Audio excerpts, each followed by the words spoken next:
이번 주에 이제 대형 이벤트들이 있다고 이제 말씀을 드렸었어요. 뭐 제롬 파월 연준 의장의 상원에서의 연설, 그다음 하원 연설, 그다음 다양한 고용 지표들, 그리고 핵심은 이번 주 금요일 날 나올 2월 고용 보고서, 이렇게 말씀을 드렸는데 이제 제롬 파월 연준 의장의 연설은 끝이 났습니다. 화요일 날 상원에서, 그리고 이제 수요일 날 하원에서 이야기를 했는데 뭐 톤은 거의 같았어요. 그래서 저희가 화요일 날 크게 맞았기 때문에, 이미 한 대 얻어 맞았기 때문에 오늘은 그래도 좀 충격이 덜했다라고 좀 정리가 될 것 같은데요.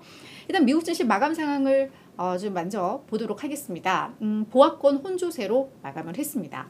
다우지수는 0.2% 내렸고요. S&P 500은 0.1 올랐습니다. 나스닥 지수 0.4% 상승을 했습니다.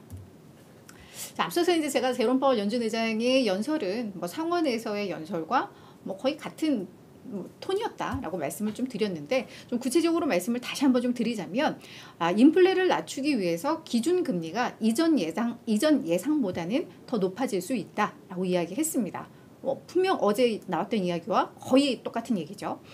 다만 조금 달랐던 내용 하나는 이번 3월 말 예정된 FOMC 회의에서 금리를 어떻게 할지, 이에 대해서 어떤 결정도 내리지 않았다라고 이야기를 했습니다. 결국은 계속해서 발표되는 경제 지표를 보면서 3월 회의에서의 금리 결정을 할 것이다.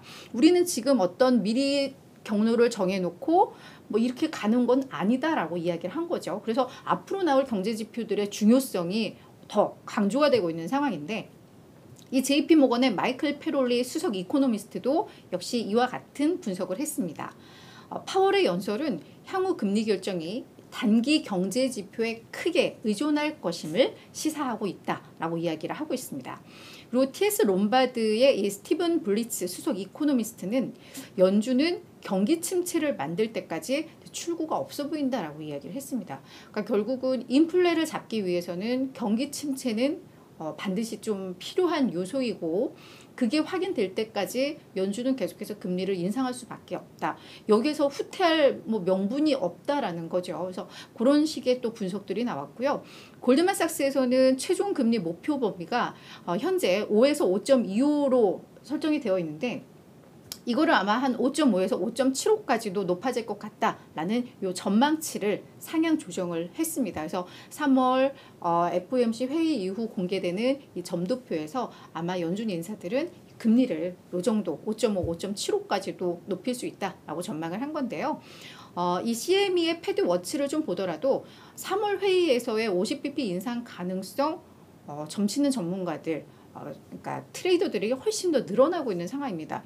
제가 어제 딱 이 시간에 말씀을 드렸을 때 50bp 인상 가능성 70.5%의 트레이더들이 베팅을 하고 있다라고 했는데, 이게 하룻밤새 79.4%, 약 80%로 높아졌습니다. 그러니까 시장에서는 이번 3월 회기에서 50bp 인상할 거다라고 이야기를 하고 있는데, 제롬 파월 연준 의장은 우리 뭐 경제지표 보면서 결정할 거야. 아직 3월 회의에서 금리 어떻게 결정할지 하나도 뭐 결정된 거 없어 라고 이야기를 했는데, 왜 근데 시장에서는 50bp 인상 가능성을 이렇게 더 많이들 베팅을 하는 걸까?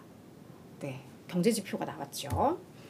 자, 이번 주 금요일 날 2월 고용 보고서가 발표가 됩니다. 근데 그에 앞서서 뭐 민간 고용 지표라든가 뭐 구인 이직 보고서 등 이걸 좀 우리가 어느 정도 나오겠다라고 예상할 만한 지표들이 이제 오늘 나온 건데요. 여전히 노동시장이 뜨겁다라는 것을 보여주고 있습니다. 자, 2월 ADP 비농업 부문의 고용 변화를 보니까요. 비농업 부문에서, 그러니까 이건 민간에서 집계하는 지표인데, 새롭게 일자리를 찾은 사람들이 약 24만 2천 건 달하는 것으로 나왔습니다. 이게 전월에 11만 9천 건이었거든요.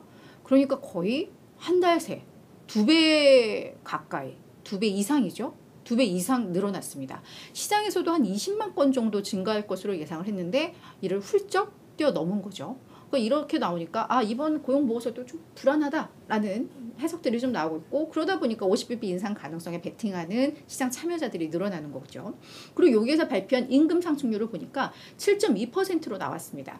전월 7.3과 비교하면은 확실히 상승률이 좀 둔화된 것으로 나옵니다만, 이 7%대라는 것 자체가 여전히 높은 수준이죠. 그래서 이게 잡히지 않는 이상 인플레도 잡히기 쉽지 않다라는 점에서 뭐 역시나 시장에 약간 부담을 줬던 그런 요소이고요. 9월 구인 건수는 1082만 4천 건으로 전월 1123만 건보다는 분명 줄었습니다. 하지만 시장에서 예상했던 것보다는 역시나 높게 나왔고요.